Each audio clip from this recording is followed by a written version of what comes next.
পার্লামেন্টের এই হাউসে বাইরের কোনো বিধিবিধান চলে না। জনগণের প্রত্যক্ষ সহযোগিতা ছাড়া কোনো দেশে আইন শৃঙ্খলা পরিস্থিতি উন্নয়ন হয় না। আমি মনে করছিলাম স্বরাষ্ট্র মন্ত্রণালয়ের সংক্রান্ত এখানে ছাঁটাই প্রস্তাব যতজন দিয়েছে ততজনই আলাপ করবেন, আলোচনা করবেন। তো 3 জনের মধ্যে 2 জনই দিয়েছে। প্রথম জন মাননীয় সংসদ সদস্য জনাব মোহাম্মদ আব্দুল খালেক সাতক্ষীরা 2, তিনি প্রস্তাব দিয়েছেন গ্রাম পুলিশ দিয়ে মাদক সহ দুর্নীতি বন্ধ করা যায় কিনা এটা দেখা। মাননীয় স্পিকার, মাদক দ্রব্য অপব্যবহার সংক্রান্ত যে আইনটা সংশোধনী গত কয়েকদিন আগে পার্লামেন্টে উত্থাপন করেছে, তার উপরে স্থায়ী কমিটিতে আলাপ আলোচনা হয়েছে। আজকে সেটার উপরে কমিটির রিপোর্ট হয়তো উপস্থাপন হতে পারে, যতটুকু আমরা আলোচনা করেছি।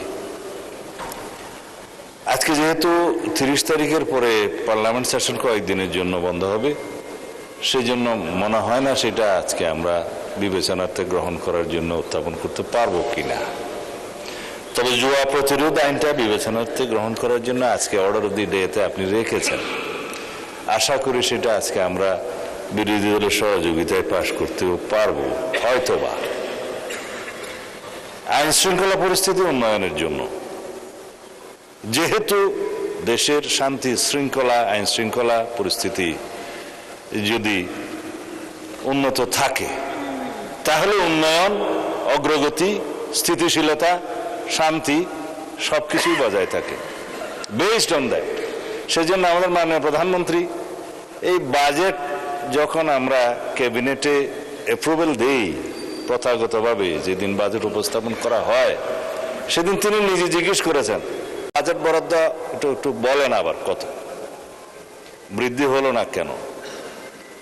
আমি বলেছি 5-7 কোটি টাকা গত বছরের চেয়ে বৃদ্ধি হয়েছে, তবে যতগুলো প্রকল্প এবং যতগুলো আইন আমরা উত্থাপন করছি তার প্রেক্ষিতে অর্থবিল হিসেবে মাদকদ্রব্য নিয়ন্ত্রণ আইনটা অর্থবিল, এগুলোর জন্য যথেষ্ট ব্যয় নির্বাহ করতে হবে আমাদের। সেটা এই প্রকল্পগুলো এবং আইনগুলো পাশ হওয়ার পরে আমরা সেই খাতে বরাদ্দ চাইব।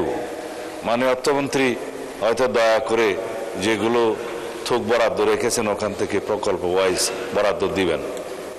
আইন শৃঙ্খলা পরিস্থিতির উন্নয়ন করার জন্য গ্রাম পুলিশ থেকে শুরু করে আইজিপি পর্যন্ত সবাই কাজ করে, পলিটিশিয়ানরা তার উপরে মন্ত্রণালয়।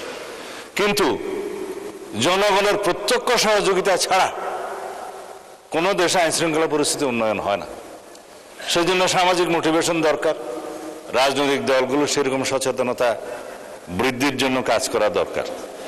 আমরা সংসদে যেভাবে সবাই আলোচনার মাধ্যমে কোঅপারেশনটা পাচ্ছি, আশা করি আপনারা সবাই সংসদের বাইরেও আইন শৃঙ্খলা পরিস্থিতি উন্নয়নের জন্য সেই কোঅপারেশনটা বজায় রাখবেন। সুতরাং জনাব আব্দুল খালেকের বক্তব্যের প্রেক্ষিতে আমি তাকে ধন্যবাদ দিতে চাই যে তিনি সেই গুরুত্বটা অনুধাবন করেছেন।